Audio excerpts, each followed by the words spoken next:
Why did Ottoman sultans not take their women to war?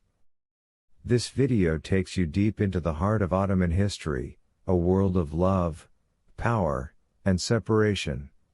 While sultans led armies across distant lands, the women they loved remained behind palace walls, longing and waiting. Why were these women, the symbols of beauty and comfort, never allowed to follow them into war?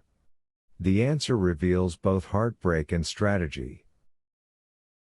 Behind the walls of the Ottoman palaces, the women of the harem lived lives isolated from the battlefields and the destruction of war. This was not by chance or tradition alone, it was a decision born from painful experiences and harsh lessons in Ottoman history. Among these, the tragedy of Sultan Bayezid I and his wife Olivera during the Battle of Ankara remains one of the most heartbreaking and significant. The Ottoman harem symbolized the Sultan's honor and the dignity of the palace. Having women present on the battlefield was seen as a direct threat to this honor. Therefore, it was natural for sultanas and concubines to remain inside the palaces, protected behind walls and kept far from military dangers. The greatest fear was their capture and humiliation in the event of defeat. In 1402, the famous Battle of Ankara took place between Sultan Bayezid I and Tamerlane.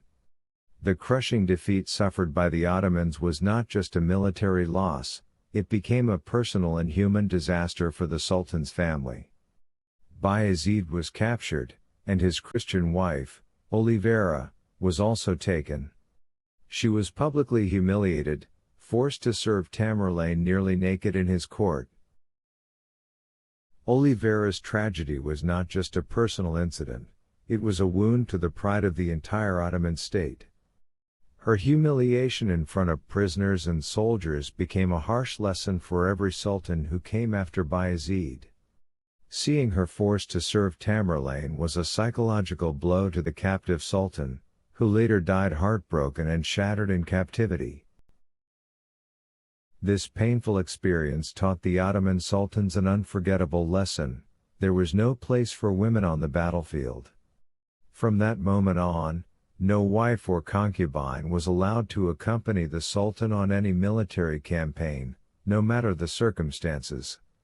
The goal was to protect the honor of the harem and avoid repeating the tragedy that befell Olivera and Bayezid. Ottoman wars were built on a strict system of discipline and military commitment. The presence of women could cause confusion and lower soldiers' morale. The orders were clear: no women, no families, and no harem members on the battlefield. The Sultan would march with his army, leaving the palace women under the care of the eunuchs and harem officials in Istanbul. During the Sultan's absence, the sultanas and concubines followed the news of battles from behind palace walls. Fear, anxiety, and long periods of waiting marked their daily lives during these times. The Sultan fought knowing that the dignity of the palace rested on his victory or defeat, for each loss could mean a new disaster like the one Bayezid and his wife endured. Despite the general rule, there were rare occasions when some sultanas traveled for non-military reasons, such as temporary relocation to safer places during internal unrest or political conspiracies. However, these movements never led them to battlefields. Wars always remained a place for men, reserved for the army alone, without the presence of palace women. The tragedy of Bayezid and his wife Olivera remained etched in the memory of Ottoman sultans for generations. It was not just a memory but an unwritten law that governed palace behavior during times of war. Thus, the decision to keep women inside the palace during military campaigns became one of the unwritten secrets that preserved the Ottoman state's dignity and prestige both at home and abroad.